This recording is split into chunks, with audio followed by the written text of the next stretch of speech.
Boy, oh boy, have I been waiting for a monitor like this. 240 Hz, 1 millisecond response time, IPS.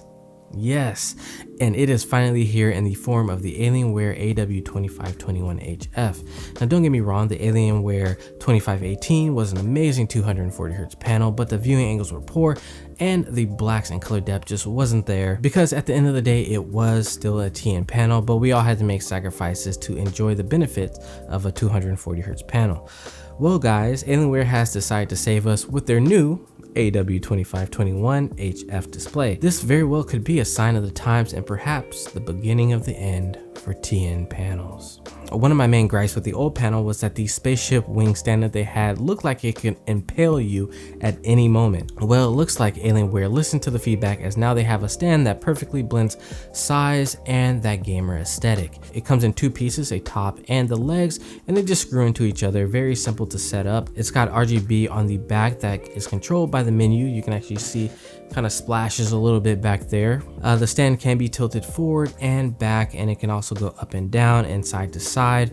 It also has a place for the cables to be routed through the back. The monitor is a VESA mount, so if you do want to put this on an arm, you can do so. It's got a port for every single occasion out there, and they include all the cables in the box. There's also an upstream USB cable that allows you to connect your devices and actually transfer data. So let's say you want to plug up a keyboard or mouse to the monitor, you can do so. They really packed this monitor with everything you can need here. The display is a 24.5-inch display with fantastic minimal bezels. Now, before I give you my finishing thoughts, we have a word from our sponsor, Dashlane. Dashlane makes it easy to manage everything from autofilling your personal information like addresses, credit cards, passwords, and more. They generate super secure passwords, plus all the passwords that you do store with them are encrypted, making the password manager the safest place to store your info. It also has amazing security features that protect you from dark web monitoring and can even alert you when your account or password has been compromised. I personally found the password health score to be very valuable as well for just telling me how strong or weak my passwords are. They also have a VPN, so you won't be tracked when you're browsing the internet and can access content all over the world. So head on over to dashlane.com/Brandon to try it on your first device, and when you want to upgrade to premium, you can use my code Brandon to get 50% off.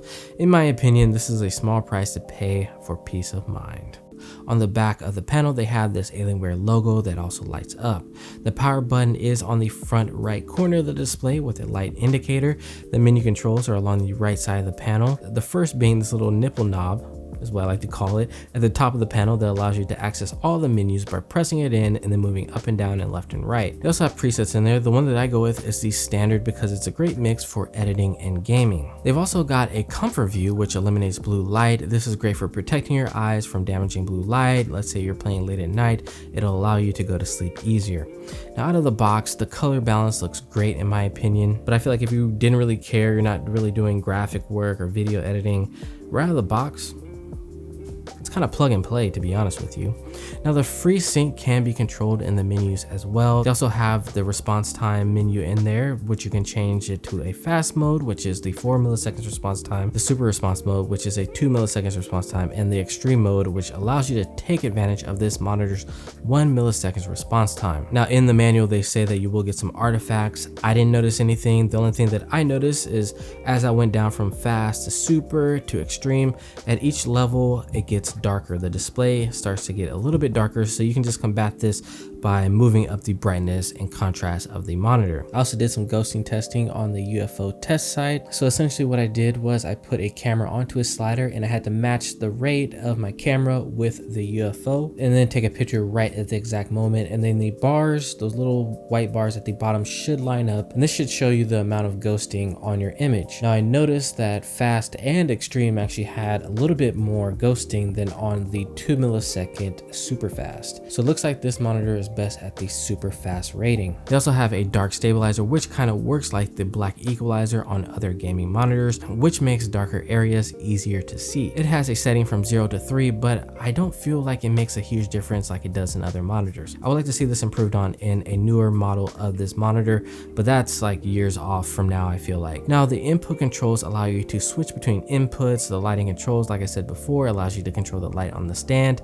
In the display controls, you can control the aspect ratio. You can do like a 16:9, or if you're a sweaty tryhard, they have a 4:3 ratio for you with those black bars. You can control the rest of the buttons on the right hand side to jump instantly to a setting of your choice. So like the brightness or response time, you can just customize this within the settings. This display is a 1920 by 1080 display at 240 Hz, and people always ask me if 240 Hz is worth it over a 144 Hz or a 165 Hz. Yes, it makes a difference. It's so slight that you probably won't even realize it with your eyes, but instead you will actually feel the difference. I know Linus made a great video on this topic a while back, kind of going over the same thing as what I was saying, and I have to of course agree with that video. Now when I did drop back down to 144 Hz and then come back up, I definitely noticed a difference. Everything just looks a little bit more smoother, and it's like you can see every single little inflection and movement that your opponent makes. Now take this with a grain of salt, as you'll need a PC that can actually run your game at these higher refresh rates, and usually even with higher end PC builds you will need to lower the graphics quality. I know some of you guys are probably already doing this anyways. You will take dips in FPS in your games, but it gives you a little bit of breathing room, and that can actually save your life in game. Dipping from 240 to 140 FPS compared to capping out at 144 and then dropping down to 100 will make a difference, guys. Let me tell you, you will start to see some choppiness when you get down to that 100 FPS mark. That's always been my main reasoning for going as high as I can with the 240 Hz for competitive gaming. Because let's say you're in a huge battle, you got a lot of explosions going on, and you drop down, you're gonna want that cushion there to kind of smooth out your experience, and so you can keep your aim on point. So like when I'm really trying to win, when I'm really trying to be competitive, I switch over to a 240 Hz monitor. And because this is an IPS panel, the viewing angles are great no matter how you tilt this monitor. It has 99% of the sRGB color coverage. Alienware always brings the colors with their monitors. The blacks are going to look deeper than you would see on like a TN panel, just making the aesthetics of your game look way better. You're just gonna have a way more pleasing image overall. Now in the past, 240 Hz meant compromise, but not with this new monitor. It also has 400 nits of brightness. It gets really bright, and I used to absolutely hate watching content on my 1080p TN panels, but not anymore, guys.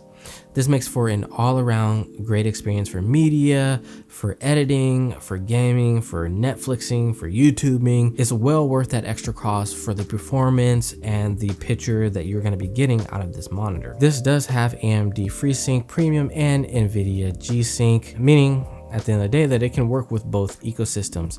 I did notice an occasional black screen flash, but it happened only maybe once an hour, and I'm using a 1080 from NVIDIA. But once I turned that off, I didn't see the problem persist. This most likely is an adaptive sync problem, as I've seen this in other monitors like my LG. It never cost me a game or interfered with anything, and you can always just turn it off when you're playing FPS. Most pro players turn it off anyways, and I personally turn it off for FPS, but it does look great when you're playing AAA titles. Let's say you want to play some Assassin's Creed or Witcher 3. It's going to look great because it eliminates screen tearing and it gives you a smooth cinematic feel to your games. Now, the one thing that this panel is missing is an aim stabilizer or DIAC-like feature. It's needed for some games where the flash is insanely bright, like in Apex. It would have been nice to have seen it. I could see some pros possibly staying with BenQ because they've just gotten so used to it. But if you're like me and you play competitive for yourself in the pursuit of just getting better, then this monitor will deliver and then some. It's got almost everything you could possibly want packed into one monitor, and I've always loved Dell Alienware monitors too because they have a great replacement policy as well. One time I broke my ultra wide and then they had it to me like a replacement one in like 2 days after I contacted them, and I didn't say, hey, it's me, BT. I just was a normal customer and they did it. I say this is a pretty future-proof buy. Adding the IPS, the 240 Hz, the 1 millisecond response time, it then becomes a game of making the panel completely lag-free and added in some extra features like an aim stabilizer tech. The pricing actually isn't bad at all on these. The pricing for 240 Hz monitors are coming down. I would have expected to see something like this for like $600, but instead you can find these on sale from time to time for the low price of $330. Yeah, it can happen. I've seen it. Tech is moving so fast, and with that comes lower prices, and we the consumers benefit at the end of the day.